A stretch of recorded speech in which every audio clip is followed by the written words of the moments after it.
The Pistons opened the 2024-2025 season. We're going to talk all about that and more, as well as the upcoming games on their schedule next on the Palace of Pistons podcast, part of the Believe Network. Good evening, everybody, and welcome to another exciting night of NBA basketball. The Pistons are digging in. They got the depth. They got the big men. They got the better basketball team. No doubt about it. Pistons need a three, and they have just under 3 seconds to do it. Here's Chauncey Billups. Here it is. He's got it. He's got it. Chauncey Billups hits the three. Overtime. Amazing. Out of bounds. Detroit basketball.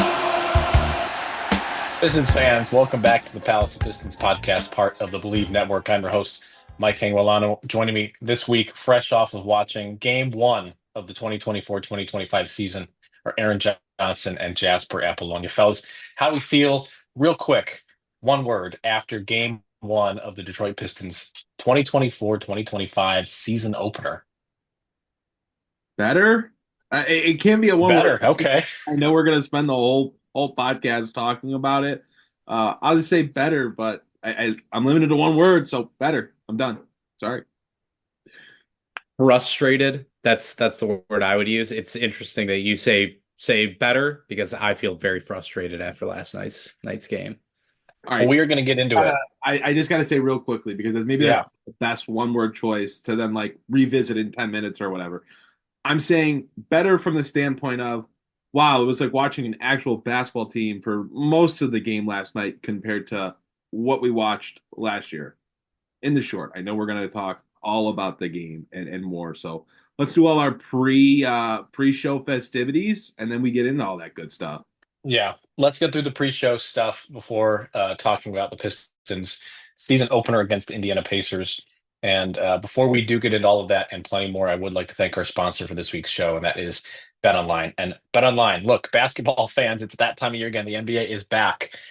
From opening tip-off to buzzer beaters, BetOnline has you covered with the best odds, biggest promotions, live in-game betting on all your favorite teams. And this season, every game matters. BetOnline has every stat, matchup breakdown, and live odds to bet on during the game. And it's not just the NBA. BetOnline has odds on everything from football, MLB, and the World Series, NHL to political props. Head to the website today and get in on the action with America's most trusted site for online wagering. BetOnline, the game starts here. Did the fellas cash any NBA props last night? I was in on I did. Cam over 12.5 rebounds and assists. The line was at 12.5. I think he finished right at 13, but it felt like he was gonna finish at like 20.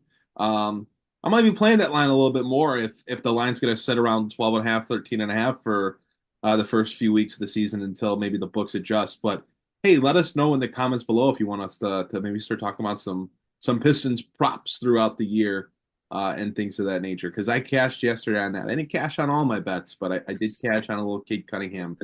I also cashed on Cade. I had him and Cam Thomas. I parlayed them highest scorer. That was a nice little one. And I almost hit on DeJounte Murray, 8 rebounds, 8 assists. Brandon Ingram, 20 points, and DeJounte finished with 14 points. I had him at 15. That was a tough one to miss on. I am not going to lie. It's going to be even tougher for the Pelicans now that it looks like he has a broken left hand as well. So I had it bad. They had it worse, I suppose. Yeah. I had Cade and Ivy 15 plus points and the Pistons covering at +6. That was unfortunately voided because they lost exactly by 6, which is really garbage, but made a little bit of money. But I'd be open to doing some sports betting as long as we have a huge caveat, like maybe like a banner at the bottom that says we're not good at this. So that people don't like put their life savings on like Jalen Duren +3 blocks and stocks. Well, if you did, you'd be unhappy with last night's performance in more than just one way, because correct. I think that's definitely something we got to talk about is Jalen Duren and Jaden Ivey as well. Some of the guys we had a lot of questions about this year. That was an interesting performance from both of them last night. It was, yes. And before we get into it, I'm going to have one more pre-show plug, and that's a quick one, and it's for our Substack. And the Palace Pistons Substack is where you are going to get our content directly to you in your inbox as soon as it drops. Monday morning, the weekly drive from me. Wednesday, you'll have an article from Aaron or potentially a special guest. And then Fridays, you're going to get the podcast. And potentially a little weekend supplemental, maybe some more writing here and there as the season goes on. We're kind of testing the waters to see what works. But please subscribe to the Palace Pistons Substack. If you like our content, if you want more of it than just the podcast, then definitely subscribe. The button or the link to subscribe will be in the description of the show notes, wherever you get your podcasts, and on YouTube, it will be in the description of this show. So please, please, please subscribe. It takes a couple of seconds, at the risk of sounding like one of those PBS infomercials where they want you to buy a box set of the greatest hits of The Who. It costs nothing, but it means a lot to us. We do have some plans for some content throughout the season. We're only through game one. There's a long road ahead. But speaking of game one, let's talk about game one. The Detroit Pistons fell to the Indiana Pacers in their home opener. Cade Cunningham was the leading scorer. Jay Ivey started off a little slow. He did get his eventually, and the Pacers in general started off really slowly as well. Overall, guys, we had the one word at the beginning, and Jasper had frustrated, and Aaron had better with an asterisk. But let's talk about the opener. Let's start with Cade and his slow start. I think he started 0 for 5 from the floor. He did get to the line a handful of times, and he did have, I think, 3 or 4 assists in that small increment of time. But Aaron, what do you make of Cade's slow start out of the gate? Just nothing to it. He kind of had that in the preseason as well. He started off slow in a couple of games and then ramped up. But what do you make of that? It's funny because the reaction online and even during the game, I was getting texts about, man, Cade's not good. Like, they just gave this guy all this money, and he can't make a shot. We're making judgment calls about his ability to get past defenders or play against smaller guards and find ways to score. Like, all these judgments in the first half for a guy that, let's be fair, notoriously does tend to start slow. I mean, wasn't like the most surprising thing. Still found a way to contribute in the first half. I know he finished with like 6 points in the half on 1 of 6 shooting, but he had 6 assists, was playing really solid defense, which, people just don't always look at. But if you watched, he was really playing solid defense on that side of the floor. And then obviously he had the second half that he had. So I wasn't concerned about it. What was nice is that the veterans that the Pistons had brought in over the offseason were really stepping up in the first half and giving them that offensive punch that they needed. Just thought the reaction was absolutely hilarious. I mean, emotions are high in the fan base on game one, in the first few minutes, in the first quarter, in the first half, in the first game. At all points, judgments are going to be high, emotions are going to be high. People are going to make these bold, big claims based off what they've seen in 6, 8, 12, 20, 40, 48 minutes of basketball. And it didn't take long for people to do that with Cade Cunningham. And I thought it was a hilarious reaction to 12 to 18 minutes of basketball from him. And then obviously he played as well as he did in the second half. Now, that's not to say it's okay for Cade Cunningham to come out and have a first half where he's 1 of 6 from the field. Like that's not a standard to set. It's not okay.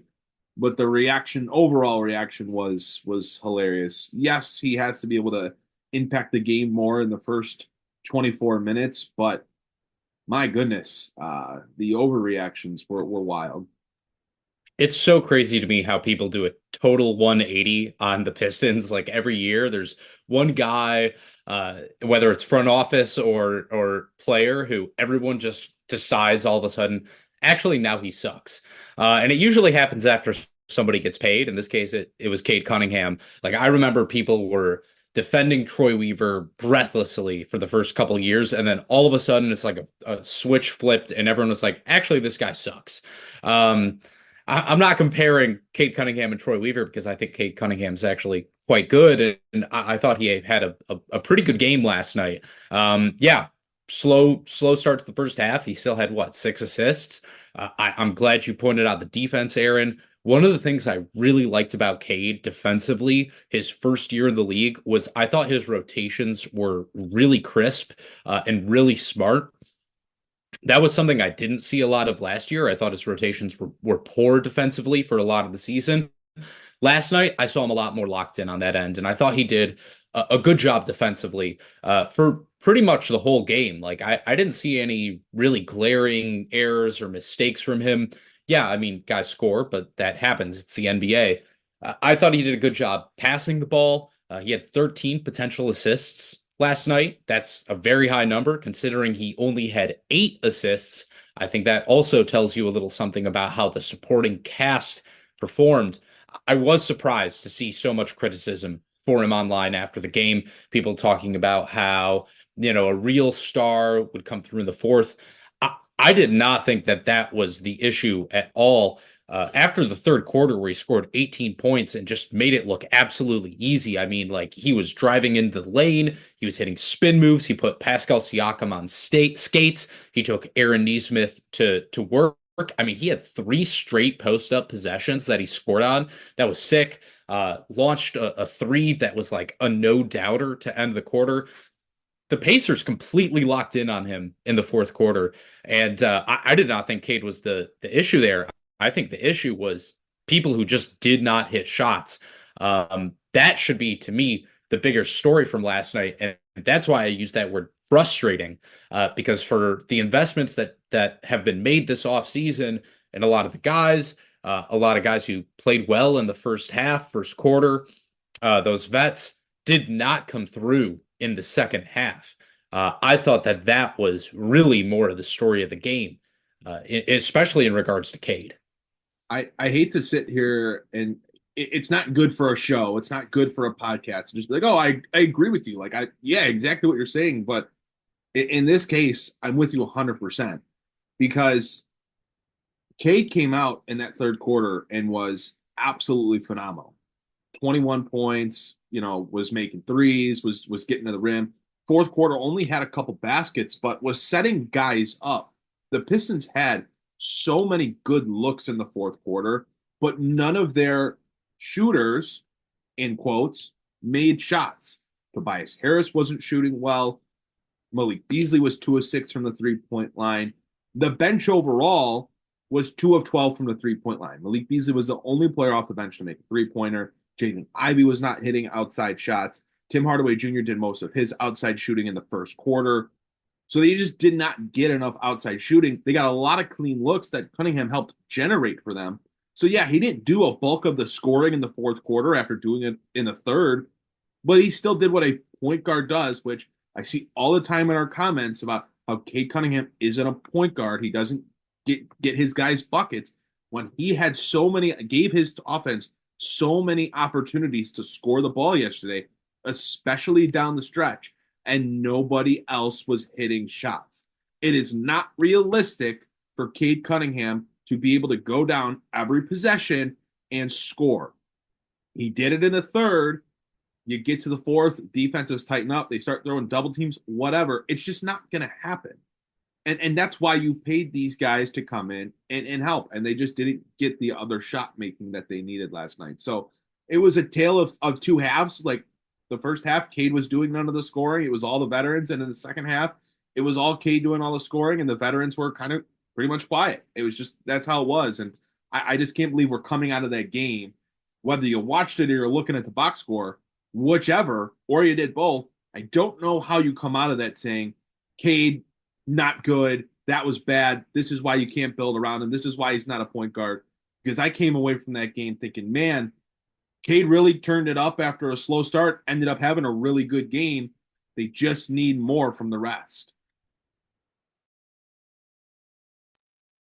Yeah, I think the sentiment is wrong from the fan base to say that Cade, yes, if he has a better first half, they win the game. But that's just, I mean, that's just not entirely true either. I mean, the butterfly effect will maybe changes how he approaches the third quarter. You never know how those things go.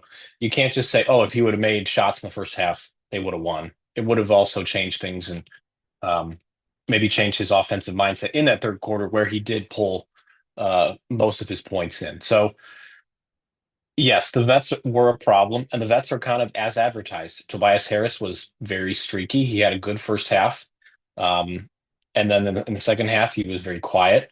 Tim Hardaway Jr. opened with 2 threes to start the game and then went cold. And that's kind of as advertised. And Malik Beasley, there's a reason he wasn't brought back by the Milwaukee Bucks, who need shooting and currently don't have a small forward in Chris Middleton, is because he's also very streaky, and he was that again. So I think it was as advertised. I think the key is going to be for JB to continue figuring out the exact secret formula for how you're going to stagger guys and which vets you're going to be moving around to maximize the offense around Cade. It's going to be an ongoing discussion. I'm sorry, you go ahead. I just wanted to keep the discussion going here. What did you guys think about the starting lineup choice? Tim Hardaway Jr. getting that 5th spot. Now, the reaction before the game was, can't believe Tim Hardaway Jr. won the spot. And then he came out in the first quarter and he made 3 triples, and it was like, okay, everyone shut up. I still think it's interesting because if you were to ask me, and I actually wrote about this on PalacePistons.com before the game, and I kind of looked at the guys who were in line for that 5th starting spot, I said it was going to be Malik Beasley, maybe Simone Fontecchio, probably not Tim Hardaway Jr. I was dead wrong. I don't know if long-term, though, I get he came out and shot the ball well in the first quarter. I just don't know if he makes sense long-term there. But without Asar Thompson, maybe you need a little bit more of a forward coming off the bench in Simone Fontecchio. That's really the reasoning I found there. I'm just curious what you guys thought about the decision to go with Tim Hardaway Jr. in the starting lineup, because I did not have that on my bingo card. I mean, I thought it made sense. Like, you get the bigger body. Hardaway Jr. is, as we've discussed, a very streaky shooter. If he comes out and he's on a heater, then you go, great. Like, we can play him. If not, it's easy switch to go to Malik Beasley. Fontecchio, I think, clearly was not up to starting last night. He was terrible for the Pistons. It just really, really bad. One of those things where you go, well, maybe that's why he got 2 years and $16 million, because he looked absolutely shaken last night on both ends of the court. He was just not up to snuff. And really at the end of the day, it's like, yeah, whoever's starting, I don't think it's that big of a deal.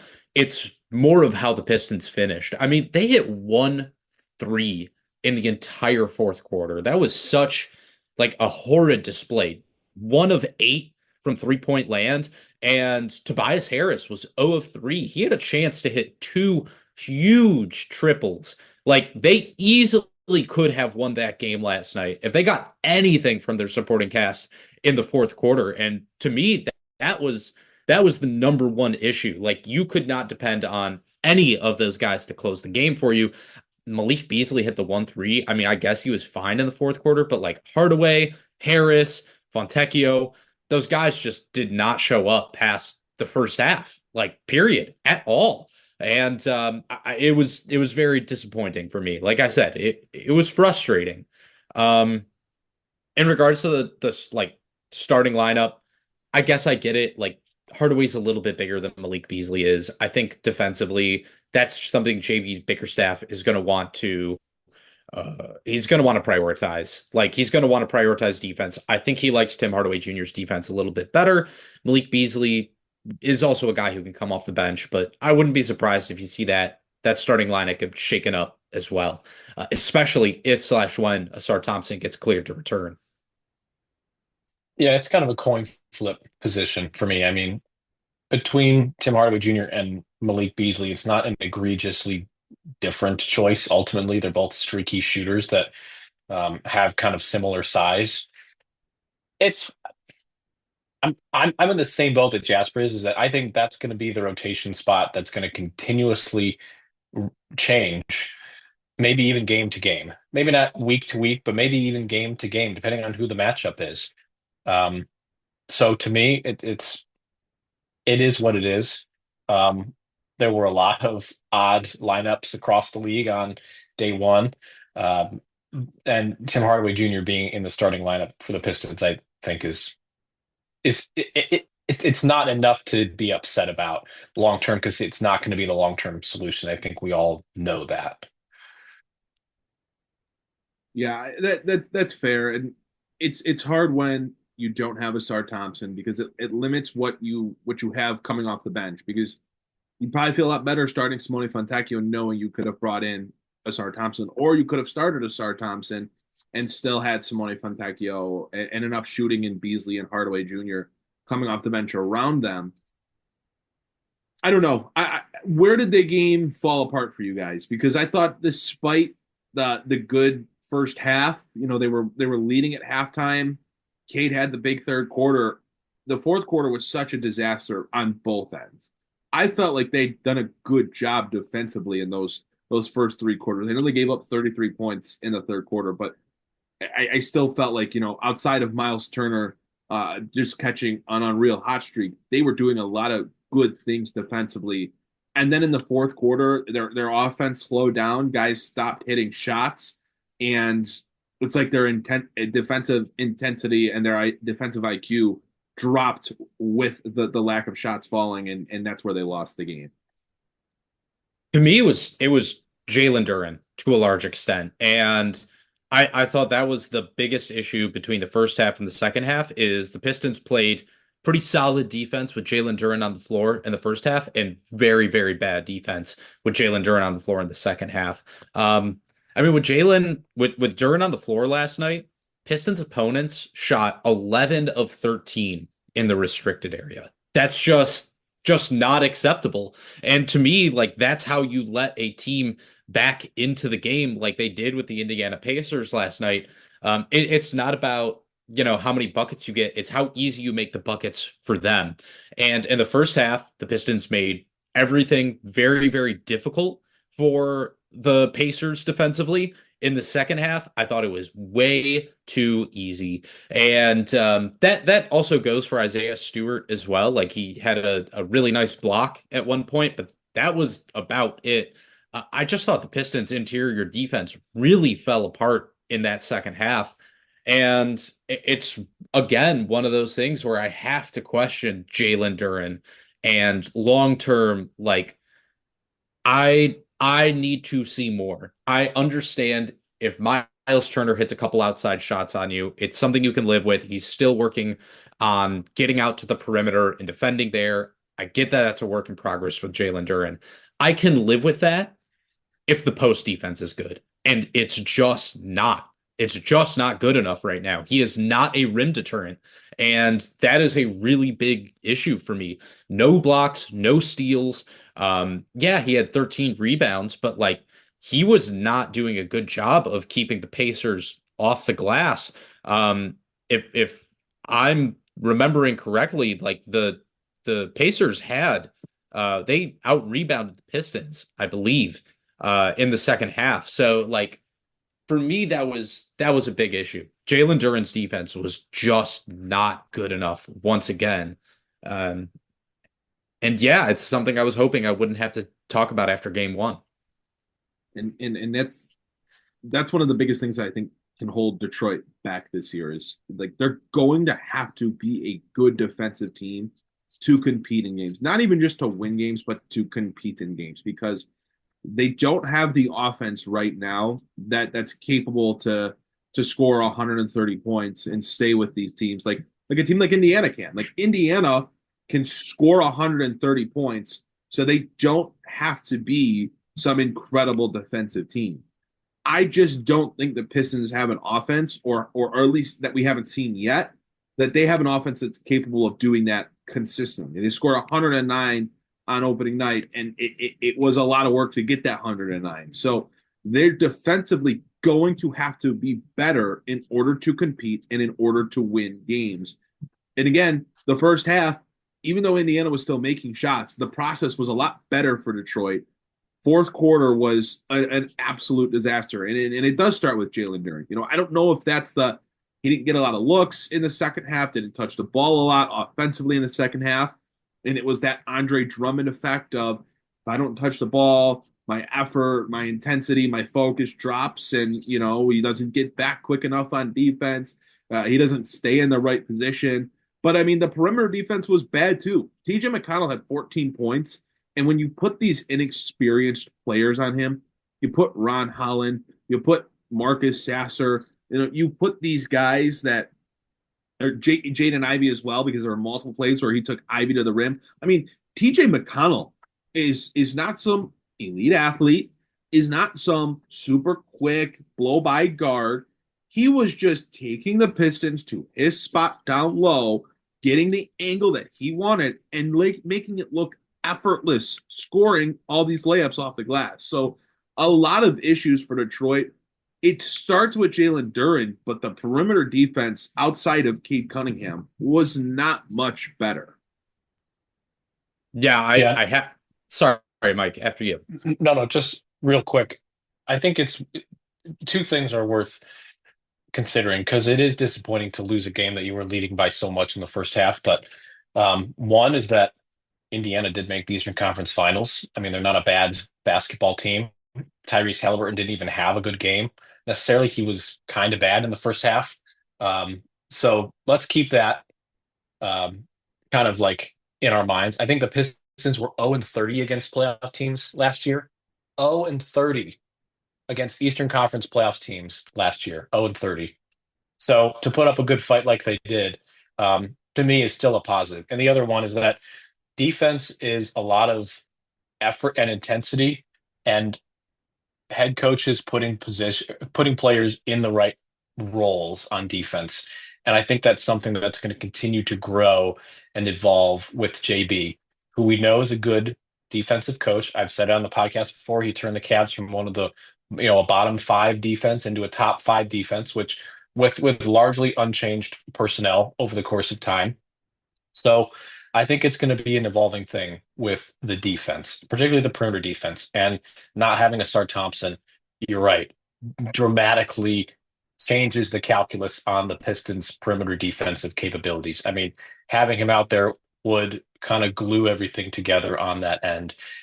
And you're right, Jasper. It's a work in progress with Duren being able to go out and be a Jarrett Allen-esque perimeter defender while also being a rim protector. But yeah, that was the X factor we talked about in the offseason, is what is Jalen Duren going to be able to do? But just to keep it kind of within what we're talking about, those two caveats of the Pacers are very good, and JB's defensive schemes and things are going to take a little bit more time to get instilled within the rotations. I mean, look, you bring up that stat about 0-30 last year against playoff teams, but guess what? They're 0-1 this year. I think the reason I'm frustrated is because this is a very winnable game that the Pistons lost because of a lot of reasons that the Pistons have lost games in recent years. Defensive lapses, and not shooting when it really matters. And for me, that's why I'm frustrated. I really wanted them to come out of last night with a win, because they should have. Like you said, Tyrese Halliburton did not have a good game, and I'm just kind of tired of moral victories at this point in my fandom. I get it. There's some positives to be gleaned from last night, yes, but at the end of the day, it is another loss, and you are 0-1 to start the season, and there were a lot of issues, and a lot of those issues are things that carried over from preseason. We discussed last week, the Pistons did not shoot enough threes in preseason and did not shoot well from 3 in the preseason. That carried over to last night. Did not shoot a ton of threes, and the threes they did shoot, they did not shoot particularly well on. So for me, yes, it's nice to see Cade with a little bit more room to work, but we're also now seeing, with Jaden Ivey getting 3 fouls in the first half, that is something that kind of held them back a little bit. I thought he played pretty well overall. He wasn't great, but I thought he played solidly enough as a second guard. But we saw without him on the floor, without that ability to stagger minutes, the Pistons really struggled offensively, and it was just a uphill battle for a lot of the night. And they don't have a backup point guard still. I'm not convinced that they have enough on the interior either. I just need to see more from Jalen Duren, and the supporting cast. it can't be so streaky. You need some consistency there. So I think for me, it was just, it was disappointing. It was disappointing at the end of the day, and you can take your moral victories, whatever. But after 15 years, going on 16 years of not winning a playoff game, I just need more. Like, I need to see some wins. This is not a great team. I don't think any of us expected them to, but those are the kinds of games you need to win. And they didn't. They fell through again in the same way that they have for over a decade now. So speaking of backup point guard and speaking of Marcus Sasser, what was your guys' take on Sasser's lack of a role and Ron Holland's current role? I thought Holland showed some good things. It's also very clear he's going to be raw for a little while. We were incorrect on him not getting, NBA minutes right out of the gate. He did get NBA minutes right out of the gate, which is, encouraging to see. And I think it's good for the fan base to see that because I think his ceiling is quite high. But what did you guys think of his role, Marcus Sasser's lack of a role, the backup point guard spot? Because it is going to be a continual problem for this team until something changes. Yeah, I mean, I think the biggest factor allowing Ron Holland to get minutes right now is Asar Thompson being out. Like, that's probably a different discussion if Asar Thompson's active, because Asar Thompson is, like, for how raw he is, he's just like a souped up version of Ron Holland. Like, Ron Holland's like really, really, really raw. Asar Thompson's like really, really raw. So he's just behind Asar in that regard. And if Asar was able to play, I'm pretty sure he'd be out there over Ron Holland. That being said, it is like it's good that he's getting those minutes. Like they trust him to play over someone like Wendell Moore, for example. And there was some good, there was some bad. 0-3 from the 3-point line. Probably want to limp his looks from out there right now. I don't think those are high level shots, high success chance shots, just because he doesn't have a path to making them. He doesn't have a history of making them. So he should really be focusing on finishing at the rim and taking less of those in games and more of them in practice. Moving over to Marcus Sasser, look, I've beat this drum since summer league. They don't have a backup point guard. It's gonna be a problem. There was a moment last night where Jaden Ivey came out of the game, looked like he was potentially hurt, and it looked like the Pistons were going to be down a key ball handler, and Marcus Sasser was the only other option besides Cade Cunningham. This is one of the biggest problems that this team has. They do not have enough ball handling. They do not have enough playmaking. And when you don't have enough ball handling, you don't have enough playmaking, you don't have enough shooting, and you don't play great defense, how do you expect to win basketball games? So I'm not surprised Marcus Sasser really didn't have that big of a role. I just don't think he gave you enough in the summer league or the preseason to feel confident in giving him these 15 minutes a night as a backup point guard. And it just doesn't surprise me. I think it's something the Pistons still have to solve, and they have an open roster spot. There's still a chance to do something to give you a little bit more of that ball handling, more of that playmaking. But they need to do it because I just don't think Sasser's a great option right now. Yeah, I'm going to piggyback off that. Like, look, I get what Trajan Langdon is doing here, right? I think we all understand the Pistons do not expect to be a good team this year. Trajan Langdon wants another probably top 5 pick, another high lottery pick at the very least after this season. But he went out and said, hey, look, just because we're going to be bad doesn't mean we can't put a competitive team on the floor, doesn't mean we can't move forward as a franchise, put together some more victories. I mean, it'd be hard to have less victories than last year, but still. But yeah, the expectation is we're going to be bad, but at the same time, we're going to compete. We're going to stay in games. We're going to give people a reason not to actively hate the team like they did the last couple of years in Detroit. That being said, injuries are going to happen. And most likely, an injury is going to happen to one of Jaden Ivey or Cade Cunningham. Foul trouble is going to occur. And all you have is Marcus Sasser. If you want to put a competitive team out on the floor, even one that's not going to win a lot of games, if you don't want things to get absolutely horrible like they did last year, you still need to have a backup point guard on this roster. And I think that it is a total disservice to your team. I think it's a total disservice to your fans to not have a better option out there than Marcus Sasser is at the moment. And I think we saw exactly why last night. Like, Jaden Ivey went out of the game.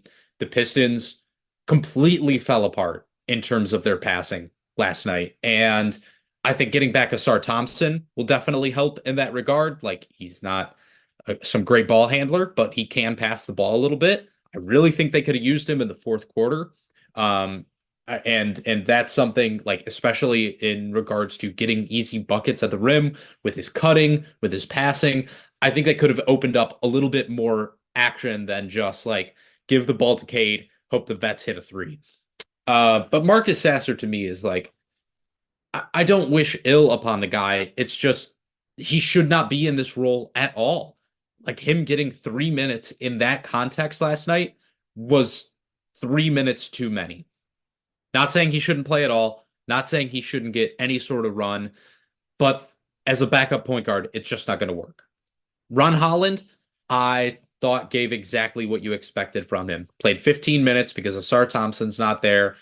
Had some great flashes, had some points where you go, ooh, boy, this kid's nervous, especially when the Pistons got that tech for having 6 men on the floor. That was embarrassing. I was like, oh, no, this one's getting clipped, isn't it?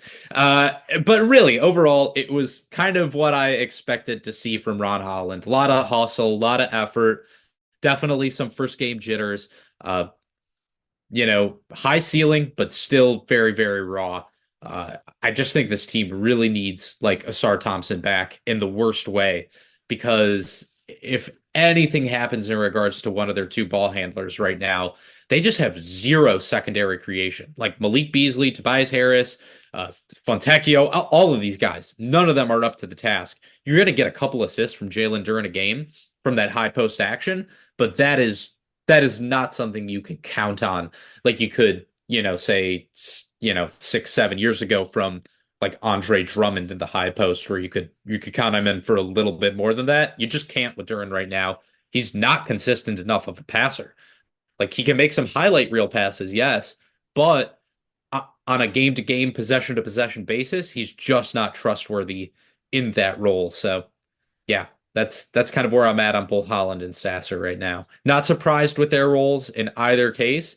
Not really for good or bad. I just think, with Sasser, it's just indicative of a really, really, really big hole in their rotation right now. What did you guys think of Jaden Ivey? A name that we talked about a lot. Had a very good preseason. Came out of the gate a little bit cold. Got in early foul trouble. It was a little bit reminiscent of last season where he just looked a little bit erratic at times. What is your guys' opinion of Ivey's first game? It was just kind of a meh performance for me. He never really was able to find a rhythm in the first half because he kept getting into foul trouble. Makes some really nice plays with the ball in his hands, but he also has the plays where he does a lot of the work to get to the rim and it looks really nice, but then he doesn't finish. And he didn't finish. He didn't make a three yesterday. He was making a lot of three-pointers in the preseason. And then defensively yesterday, it really stood out to me what TJ McConnell did to him a few times. And I know Ben Mathurin scored on him a fair amount as well. So it was just kind of a bad performance. Like, after the preseason that he had, I thought he was going to look a little bit better, but I still didn't come out of that game thinking, oh, that was terrible. I'm glad we got to see him play rather than have him placed on the bench for like Marcus Sasser this year, as he was last year for Killian Hayes. So, it's going to be a growing process with him. I don't think he's going to look like a superstar in year 3. Not after what happened to him last year, not after the jostling that was done to him and the tear down of his confidence that took place last season. It's going to take time for all that to be built back up. So yesterday was just kind of a meh performance. I'll say I was a little disappointed after how he looked in preseason, but I understand that jump from the preseason to the regular season is real. We oftentimes do see guys play really well in the preseason, and it does not translate when everyone ticks it up a notch and is going 100% in the regular season. So definitely room for improvement, but at least he got to get on the court and play and continue to get on the ball reps, initiating the offense and doing some different things where Cade was off the ball. And so needs to be better, no doubt, but it was just kind of meh overall. It was a real mixed bag from Ivy for me. Like I thought he did a good job with his secondary distribution pretty much throughout the game. Um, but those three early fouls in the first half, I just think those really hurt him a lot. Like he came out very hot. I thought he was on the verge of getting to cook, and just not being able to really find that consistency in the first half, I think carried over to the second half. You're totally right. He got picked on defensively. I think that's just something you have to expect from him now. But he's got to be super effective as a scorer and secondary creator in order to offset that. And I just don't think he did a good job of it. It was a little bit of what we saw last year. Like when he doesn't have that consistent role, when he doesn't have that consistency, he's gonna have a hard time. He's very much like a vibes based player. The vibes are good, Jaden Ivey's gonna be good. If the vibes are bad, Jaden Ivey's going to struggle. And I just thought we saw a lot of that last night. Overall, though, I came out of it feeling pretty positive about his performance. Yes, there was a lot to work on, but he and Cade next to each other, I thought that was a fruitful partnership. Like I thought Cade had a lot more space to operate with Jaden Ivey on the floor. And that's a big part of what he brings to this team, just taking some of the pressure off of Cade as the ball handler. I thought he did a good job of that. And I don't think it was a surprise that, like, when he was on the floor with Cade, the Pistons had a positive net rating. The only lineup, two-man lineup that Cade Cunningham was in last night that had a positive net rating was with Jaden Ivey. And that was also the highest offensive rating of any two-man lineup that Cade Cunningham was a part of as well. So, like, I don't think that was a fluke to me. Obviously, very small sample size, but, like, I think that is definitely a partnership the Pistons have to ride this year in order to find success. And yes, I know that the shooting hasn't been good, but I think if the shooting is going to get better, Jaden Ivey is also going to be a big part of that because he's got to put pressure on the rim. If he and Cade aren't putting pressure on the rim, the Pistons they're going to struggle from anywhere. So yeah, for me, mixed bag. I still think, like, despite the overall box score not looking great, what he brings to the team is definitely crucial to their success this year, and they are going to need him on the court and healthy. Yeah, they are. I I'm in the same boat. I thought it was kind of just okay. I did like the rim pressure though. He had at least 9 free throw attempts, which I put in the group chat yesterday. He only did that 3 times last year at all, and 0 times in the new year. So that's nice to see. I think even if he's not shooting the ball well and still being able to put pressure on the rim to collapse defenses, that makes a huge difference on the offense. It at least opens things up a little bit as opposed to sulking or as opposed to, just forcing mid-rangers or forcing up shots that just don't work. Getting to the rim is a big help. So that rim pressure is definitely necessary and something that hopefully we see more of throughout the season. And JB's dealt with another problem of this with Darius Garland not getting to the rim enough. He harped on it and harped on it and harped on it, and eventually it did end up working out. So maybe that's something else that's being worked on. But I thought it was an okay first game for Ivy. You'd love to see the shooting translate, but he'll have his ups and downs. He is still a very young guy, but it's going to come back around. And the last thing I'll say is in regards to his defense, because, like, I know I kind of lit into Jalen Duren's defense and I kind of maybe hand waved Jaden Ivey's defense away a little bit, but, like, the fact is having that center who is a true rim deterrent is just far more important than having, like, Jaden Ivey be a great perimeter defender. Yes, it's not great. Yes, he has to improve. Yes, he has to be better there. But Jalen Duren being a great defender, even a good defender, is so much more important than Jaden Ivey being a good defender at this point in time. So, like, in regards to that, like, I just think what Ivey brings overall right now is so important in a way that Jalen Duren's game is not at this point. At this point, and, like, we will see. It's one game. Yeah, it's one game.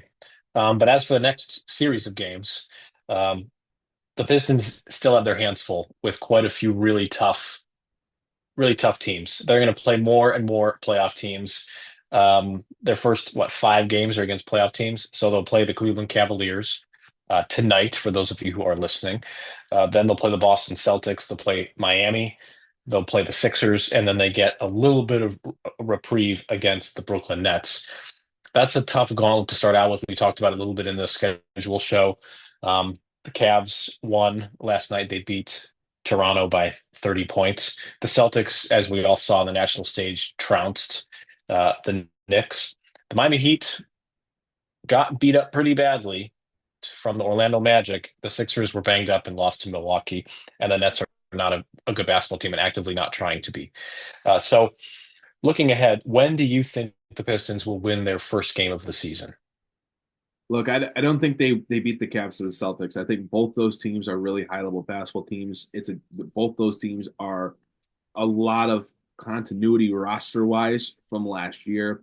I understand the Cavs have a new coach, but they have a very, very good roster that is largely the same as last year. And obviously the Celtics are the reigning NBA champions. So I think you're looking at an 0-3 start for Detroit at this point, which makes that loss to Indiana, especially with how they lost down the stretch, just a little bit more bitter than it already was. But I think after that, like, you have to compete with Miami. Like, Miami, at least how they looked in game one, they don't look like a juggernaut. If Philadelphia is missing one of Paul George or Joel Embiid, or maybe even both of them, you have to compete or beat Philadelphia. And then you have to beat Brooklyn if you are serious about being more competitive, winning some games this year, playing meaningful basketball games. So I view this as an 0-3 start at this point. I think it could have been a 1-2 start had they just done what they needed to do and finished the job against Indiana. But after that, there's going to be that real pressure to find a win. And if you start out 0-3, you've got to find a way to beat some of these good teams that you're going to play. Miami's going to be a solid team. You've got to find a way to compete with them. You've got to find a way to steal one of those games. If you get the Sixers and Paul George is still out or Joel Embiid still out, I know the latest update that we have are that both are kind of going to be reevaluated at some point next week. So you've got to find a way to beat them if they're down those guys. And Lord knows if you start out 0-5, it's going to look really, really bad. There's going to be a lot of talk about how this franchise continues to not improve, continues to find themselves in the same situation year in and year out, and maybe they don't have the right guys to turn this thing around on the roster. So you start out 0-5, it looks really bad, and by God, if you lose to the Nets, well, we're going to be having bad discussions, and there's going to be bad discussions online about the state of the Detroit Pistons. So you got to find a win. I think it's going to take a few games, but you got to find one shortly after that. Yeah, I fully agree with everything you just said. Like, that's another reason why last night's loss was so frustrating, because you could have gone 1-2 and been like, okay, yeah, we have a losing record to start the year, but look, we won a slugfight against Indiana. Maybe we hang in tough with the Cavs. I think the Celtics are going to be very tough to hang in with this whole year. They look absolutely locked in after winning the title last year. But yeah, I think, look, in regards to the Miami game, if you start out 0-3, Miami, Philly, like if Philly's missing Embiid and Paul George, I don't think just being competitive is enough. Like, you went out, you made some signings this offseason. You gave Cade Cunningham that max contract.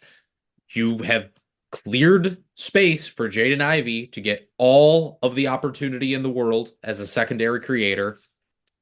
You got to win some games. Like, period. You got to go out there and you got to start winning basketball games this year. It just has to happen. I'm not saying you have to win 40 games. I'm saying, though, you can't come out and once again be that team that everybody is looking at and being like, oh boy, here we go, another losing streak. Here come the questions about everybody on your roster. Tobias Harris still a fraud. Cade Cunningham, is he overrated? Do him and Jaden Ivey work together? Jalen Duren, how high is his upside? Like, that's when the talk starts. You can go 2-4 in your first 6. Fine. You can live with that. But you can't start off the season 0-5, 0-6. You sure as hell cannot lose to the Brooklyn Nets. That cannot happen. If that happens, then you're already, I think, in the danger zone at the beginning of the season of like looking at it once again and saying, oh boy, here come the Pistons. Another 22 win season, another year of the under hitting on in Vegas. Like, just can't happen. Got to go out there and you got to get a win in one of these next 4 games at least. And I think they do get a win in the next 4 games. I do think they beat Miami. They played Miami tough last year. The Heat are not better this year. They just don't. Jimmy Butler was like a -30 last night, or now 2 nights ago. Um, so I don't think that that's a particularly good basketball team. They're kind of tough on everybody because of the defense that they play, but I think I don't want to chalk it up as a win, but I'm cautiously optimistic that if you get the effort level that you get in game one, the Pistons can not only hang with the Heat, but they can beat the Heat as well. Sixers, the same boat. I mean, I'm sure the ESPN was just thrilled that Paul George and Joel Embiid sat out the opening game of their national broadcast. But if those two guys aren't there, Jasper, I completely agree. It's not good enough to be like, oh, well, we gave Andre Drummond and Tyrese Maxey, a run for their money. That's not good enough anymore. I mean, that's good enough when you're starting 3 rookies or 4, but you have quality vets in this rotation. You have a coach who's been to the playoffs and has won playoff games. You have a completely new culture and focus in the organization. I think if Embiid and George sit, I would hope that the Pistons win that basketball game because they should. And same thing with the Brooklyn Nets. That's a team that's actively not trying to win.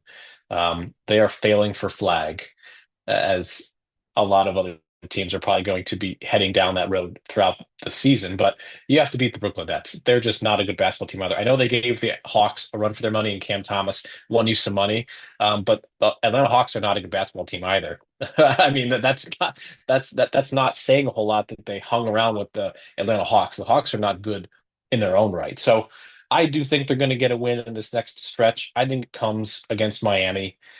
I assume that George and Embiid will be back because that's how things work in the world of the Detroit Pistons. And then they'll beat the Brooklyn Nets. And I think we can come away with this as thinking, okay, we played some teams tough. We got some wins. We got the first one off our back. Let's move forward, hopefully with a healthy Asar Thompson, and really figure out what the rotations are going to look like for the rest of the season. That's the thing. It's like if they could have just won the game against Indiana, you'd feel such less of a burden on your shoulders right now, because you're sitting there and you're looking at the schedule and it's like, as an NBA team, you're not going to say, oh, we're going to lose this game, but like they're just facing such an uphill battle right now. You've got to find a way to win a game soon. Otherwise, those discussions happen, and it just would have been really nice to have that first one off your shoulder, because you're staring at a couple losses coming up, and you don't know when that first one's going to come when you're a young team and you're trying to find your footing. Like, that stuff weighs on you, and especially for this team that's so profusely said, like, we want to make amends for what happened last season. We don't want to ever feel that way again. We want to be like the other teams in the city that have turned things around and found ways to win. Like, that's where we want to be, but it's going to continue to weigh on them, and they're going to feel that pressure get more and more and more as they lose more and more and more. So it would have been nice if they got that win, but they have a tough schedule to start the season out now. So they've got to find a way to steal some games here. By God, if they start out 0-5, you better beat the Brooklyn Nets, because I just don't know what to tell you if you start out 0-6 with a loss to what's going to be one of the worst teams in the league by a large margin. Yeah. Yep. I think that's pretty much plainly put. Guys, any other wrap-up thoughts on game one of the season, and any other musings on the Pistons as we are now officially underway for the 2024-2025 NBA season? Look, all I'll say is we've only seen one game. Everyone's making these major judgments based off one game. What would those judgments have been had the Pistons finished out Indiana and won game one? Would you be saying, oh, this team is a playoff team? oh, this team's going to win 40 games. Like, let's reel it back in, understand where we're at in the season, watch some things play out. More time, more games pass, we can start to have broader discussions. But like, it just doesn't make sense to come on the show and be like, oh, the season's a wash because they lost to the Indiana Pacers on night one. Like, I know the people are out in droves last night during the game and after the game making these super, super big statements based off what they had seen in a short amount of basketball that had been played. You're not going to get that here. We're not going to do that here. Let's just watch these first few weeks and see what happens. Remember, there is a new coach building out a new system and implementing it with a bunch of new players. It's not going to be perfect. It's not going to work every time, and it is going to take some additional time for everyone to get up to speed with what's being done offensively and defensively right now in JB Bickerstaff's new system. Yeah, last night was frustrating. Would have really liked to have gotten a win there, but this team, despite it only being one game, kind of looks exactly like we thought they would. They're going to play teams hard. They are not going to be an utter embarrassment like they were last year. It does look like there's going to be, just more competitiveness on the floor. And that, I think, in and of itself is a good thing. They're still going to be a bad team at the end of the day. And I think anybody who is getting really mad that they aren't better, at least don't look better after one game. I just think you've come in with the wrong expectations on this season. Like, do not get it twisted. The Pistons do not have a backup point guard. They are not trying to win a lot of games this year, and they're not going to. But I still think that there are going to be positives to be taken from this season, and I still think it's an incredibly important one for the development of this franchise moving forward. So there's going to be plenty to talk about moving forward for us, for fans, and hey, bring on Cleveland. Bring on Cleveland. Oh, wait. I'm already here, and I will be at the game, and I'll see firsthand how they look. Could be a JB revenge game. Imagine us sitting here and just counting the Cleveland game as a loss, and the Pistons end up coming out and winning it. And yeah, maybe the Pistons will do like what they did under Dwayne Casey. Like, anytime they played the Raptors those first few years, they beat the Raptors every year despite being a really bad team. Maybe they'll just have the Cavs number from here on out under Bickerstaff. I wouldn't be surprised at all if they went down and won. I would not be surprised in the slightest. And spoiling the home opener, it would not shock me. The Cavs admittedly did look quite good yesterday against Toronto, and that was without Darius Garland playing well at all. But it would not shock me in the slightest if they came out and just beat the Cavs, and JB gets his revenge. And I really hope that, as an aside, I really hope that the fans don't boo him. He did nothing to deserve a booing at all. You may have not liked his offensive rotations and stuff, but at the end of the day, he stuck around here for 5 years, which is a lot longer than most NBA coaches across the league, and took them from the bottom to the top. And he has an opportunity to do that exact same thing with the Pistons. I think it's a very similar setup, organization to organization. So it'll be very fun to watch. I'm really looking forward to it. Guys, I think that's going to do it for this edition of the podcast. Aaron, do you want to go through our requisite end of show plugs? This is what I pod for now. This is Aaron time. Go ahead, hit the subscribe button wherever you're watching or listening to the show from. We really appreciate your weekly support. So just do us that favor. If you're one of those people that tunes in every week, just hit that follow button. Make sure you're subscribed. Make sure you've left us that 5-star review, or you're telling your friends who texted you about the game last night. Like, let them know, hey, I got this really great podcast that I watch or listen to. You should check it out. I met a dude. I didn't meet a dude. I found a new subscriber by playing fantasy basketball with a friend through a friend of his. So it's like, just spread the word. We're just trying to spread the word about Palace of Pistons. So please, we need your help in doing that. And we appreciate the support. We're excited for a fun year of basketball, and hopefully a fun year of basketball ahead. We're going to do our best in making it fun on our end. So let us know what you think about the Pistons. Let us know what you think about how they played against Indiana. Does their outlook change for the year after that game, or where are you at? Let us know. Tell us in the comments. Tell us on Twitter at Palace of Pistons. I'm at A Johnson NBA. You can follow the boys as well. I don't have your guys' usernames memorized. I was waiting for that. I know Jasper's is at Blade Cunningham, and Mike's is like. It's my name. It's my last name. Yeah. And is that it? No, it's Anguilano M22. Oh, I was close. Okay. You were close, yeah. Follow us all. Talk with us. We want to get your reactions, and let's have a good season here, folks. I think it will be a fun season. They are probably going to lose some games, but they'll look fun doing it. I think I've said that 4 years in a row, and eventually I will be correct. And I think that this year is probably the year where it will be more enjoyable to watch the Detroit Pistons. We hope that you join us as well. We hope that you stick around, listen to the pod, consume our content. We're really excited to be making it and to be talking about the Pistons. I really can't believe that the NBA season is here. But we look forward to all of you joining us along the way. For my co-hosts, Jasper Apollonia and Aaron Johnson, I am Mike Anguilano. Thank you so much for joining us on this week's edition of the Palace of Pistons podcast, part of the Believe Network and brought to you by BetOnline. We'll see you all next time.